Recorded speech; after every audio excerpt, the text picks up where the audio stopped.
Welcome student. आज के इस वीडियो में हम लोग पढ़ने वाले हैं क्लास 9th के एक महत्वपूर्ण क्वेश्चन को हल करने वाले हैं।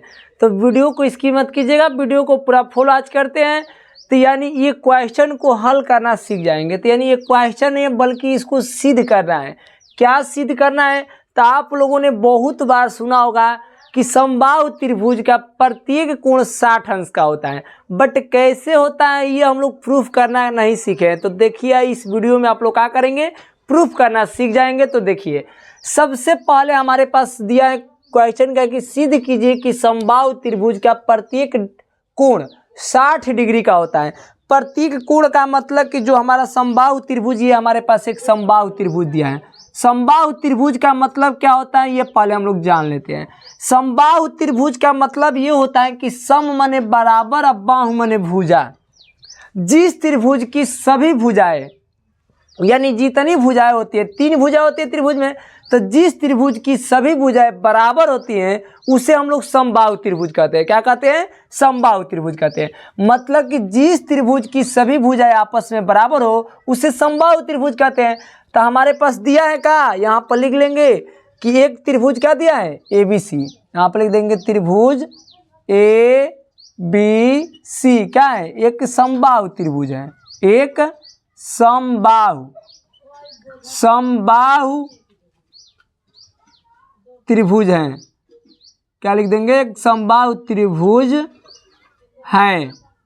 अब हमारा जब ये समबाहु त्रिभुज हो गया तो समबाहु त्रिभुज का मतलब कि सभी भुजाएं आपस में बराबर होगी। तो यहाँ पर ऐसे भी लिख लेंगे, कॉमा लगा करके ऐसे लिख लेंगे कि A B equal to B C equal to क्या हो जाएगी, ए बी बी सी और ए सी तीनों आपस में क्या हो जाएगी, बराबर हो जाएगी।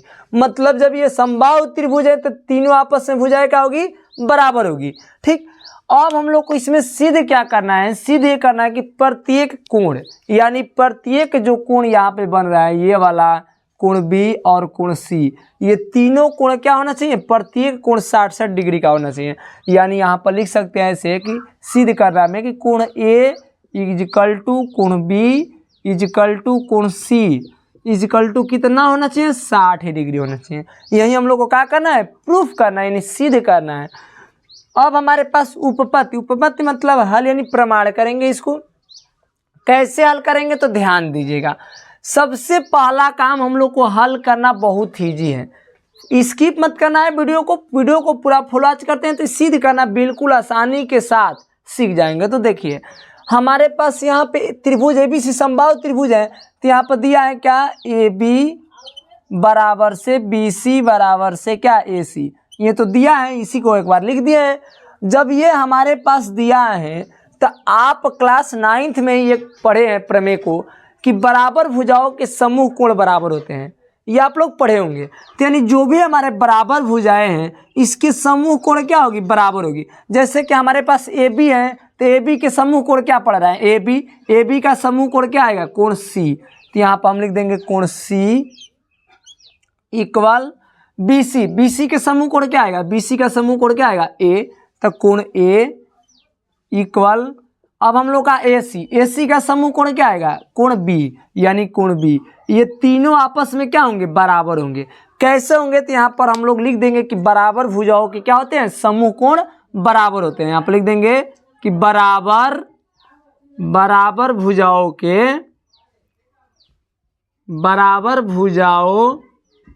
के क्या समूह कोण क्या होते हैं, बराबर होते हैं। समूह कोण बराबर होते हैं। ठीक, ये हम लोग का पढ़े हैं, बराबर भुजाओं के समूह कोण बराबर होते हैं। ये हमने प्रमेय को सिद्ध भी करा चुके हैं, जा करके इसका डिस्क्रिप्शन बॉक्स में लिंक दे देंगे, जा करके ये देख लीजिएगा। ठीक, कि बराबर भुजाओं के समूह कोण बराबर कैसे होते हैं। ठीक, तो अब हम लोग का ये, हम लोग को कोण सी इक्वल कोण ए इक्वल कोण बी, यानी सभी कोण क्या हो गए, इक्वल हो गए। तो अब हम लोग यहाँ लिख देंगे कहा कि त्रिभुज, यहाँ पर लिख देंगे कि त्रिभुज ए बी सी में, अब हम लोग त्रिभुज जो ए बी सी है यहाँ पे इसमें लिखेंगे क्या कि कोण ए प्लस कोण बी प्लस कोण सी इजकल टू क्या हो जाएंगे, 180 अंश। क्योंकि आप लोग पढ़े होंगे कि त्रिभुज के तीनों अंतःकोणों का योग कितना होता है 180 अंश। ये भी प्रमेय को हम लोग क्या कर चुके हैं, सिद्ध कर चुके हैं। तो ये भी आप लोग को डिस्क्रिप्शन बॉक्स में लिंक दे देंगे, इसको भी आप लोग क्या करिएगा, प्रमेय को जाकर के सिद्ध करना सीख जाइएगा। तो देखिए कोण ए प्लस कोण बी प्लस कोण सी इक्वल टू 180 अंश, ये कैसे हो जाएंगे, तो त्रिभुज के अंतःकोण से हो जाएंगे। यहाँ पर लिख देंगे कि त्रिभुज के क्या अंतः कोण से, त्रिभुज के अंतःकोण से क्या होते हैं, तीनों कोण क्या हो जाएंगे 180 अंश हो जाएंगे योग करने पर।